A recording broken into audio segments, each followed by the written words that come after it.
চব্বিশের ছাত্র জনতার গণঅভ্যুত্থানে পটুয়াখালীর মাটিতে সরাসরি কোনো প্রাণহানি না ঘটলেও দেশের বিভিন্ন প্রান্তে স্পন্দন থেমে গেছে এই জেলার বহু সন্তানের।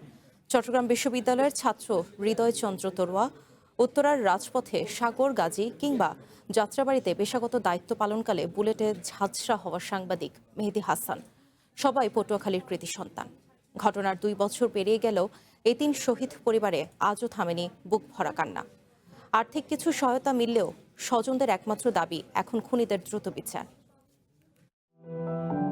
পটুয়াখালীর বাউফলের সন্তান ঢাকা টাইমসের সিনিয়র রিপোর্টার মেহেদী হাসান জুলাই আন্দোলন চলাকালে 2024-এর 18 জুলাই পেশাগত দায়িত্ব পালন করছিলেন রাজধানীর যাত্রাবাড়ি এলাকায়। সেখানে পুলিশের গুলিতে নিহত হন তিনি। বুলেটে ঝাঁঝরা হয়ে যায় তার বুক। পরিবারের বড় সন্তান এবং একমাত্র উপার্জনক্ষম ব্যক্তি ছিলেন মেহেদী। অন্তর্বর্তী সরকারের আমলে তার পরিবারকে আর্থিক সহায়তা দেওয়া হয়, কিন্তু মেহেদীর বাবা বলছেন সরকারি সহায়তার অধিকাংশই পেয়েছেন মেহেদীর স্ত্রী। অসুস্থ মা বাবা পেয়েছেন 10 লাখ টাকা, যা শেষ হয়ে গেছে দেনা শোধ করতেই। 18 জুলাইয়ের অপেক্ষায় আমি আজও বসে আছি। আমি বিশ্বাস আনতে পারছি না যে আমার সন্তান সাংবাদিক মেহেদী হাসান দুনিয়াতে নাই। আমি এখনো অপেক্ষায় থাকি কখন ঢাকা থেকে ফোন আসবে। এই সংসারটা সুন্দরভাবে চলে, সেই জন্য আর কি সরকারের কাছে আমি আবেদন জানাই আমাকে যাতে সহযোগিতা করে। নির্মাণে নাম্বার 1 শাহ সিমেন্ট। মেহেদীর মায়ের দাবি, সরকার যদি আর কোনো অনুদান দেয় সেটি যেন মেহেদীর স্ত্রী সন্তানের পাশাপাশি বৃদ্ধ মা বাবার মাঝেও সমানভাবে বন্টন করা হয়। 18 জুলাই এবার সামনে তার মৃত্যুবার্ষিকী আসতে আছে। আমরা যে হলো হাহাকার হয়ে বসে রয়েছি যে আমরা মৃত্যুবার্ষিকী আমরা কিভাবে পালন করবো। 2টা বছর পার হয়ে গেল। আমি তো মা, আমি সরকারের কাছে আবেদন করে এটাই যে সরকারের জন্য আমাকে মুখের দিকে যেন তাকায়, সমান অধিকারের জন্য দেখে।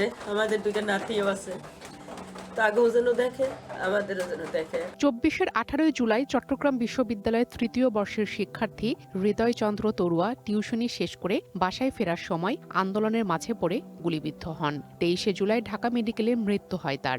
শেষ হয়ে যায় সন্তানকে নিয়ে কাঠমিস্ত্রি বাবার স্বপ্নের প্রদীপ। ছেলে হত্যার বিচারের দাবি জানাচ্ছেন হৃদয়ের মা। জানান, অন্তর্বর্তী সরকার, বিভিন্ন রাজনৈতিক দল এবং জুলাই ফাউন্ডেশন তাদের পাশে দাঁড়িয়েছে।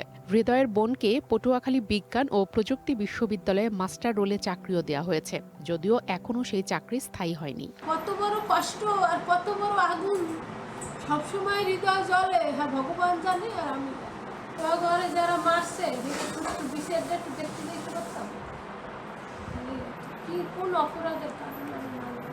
5ই আগস্ট বিজয় মিছিল দেখতে রাজধানীর উত্তরার রাস্তায় নেমেছিলেন পটুয়াখালী কলাচিপা উপজেলার পারডাকুয়া গ্রামের স্কুল পড়ুয়া শিক্ষার্থী সাগর গাজী, কিন্তু বুলেট এসে নিমিষেই কেড়ে নেয় তার প্রাণ। অন্তর্বর্তী সরকার এই পরিবারকে 40 লাখ টাকার সঞ্চয়পত্র কিনে দিয়েছে। এছাড়া জামায়াতে ইসলামী থেকে 2 লাখ টাকা ও বিএনপির তরফ থেকেও দেয়া হয়েছে 50,000 টাকার আর্থিক সহায়তা। যদিও আদালতের রায় বাস্তবায়ন নিয়ে সন্দিহান হৃদয়ের পরিবার। আমার ছেলের যে হত্যা করছে এই বিচার চাই আমি সরকারের কাছে। আমার দাবি, আমি যে শেষ বয়সে দেখতে চাই আমি বিচার পাইয়ে যাই যে খোদা। আমার ছেলে মারা গেছে, তার তো বিচার তো এই পর্যন্ত সমাপ্ত হয়ে গেছে, কোনো বিচারের কোনো নামগন্ধ নাই। আর এক কথা, আমাদের যে অনুদান দিয়ে যাওয়ার কথা ছিল যে ডক্টর ইউনূস বইলে গেছে, তার কোনো কিছুই আমরা দেখি না। যেমন বলছিলে যে ঘর বাড়ি দেবে, আমাদের একটা বাস্তবায়ন করবে, তা কিছুই নাই। গণ অভ্যুত্থানের 2 বছর পর পটুয়াখালীর এই 3 শহীদ পরিবারেরই দাবি, আর্থিক সহায়তাই শুধু নয়, রায় যেন দ্রুত কার্যকর করা হয়। One national desk.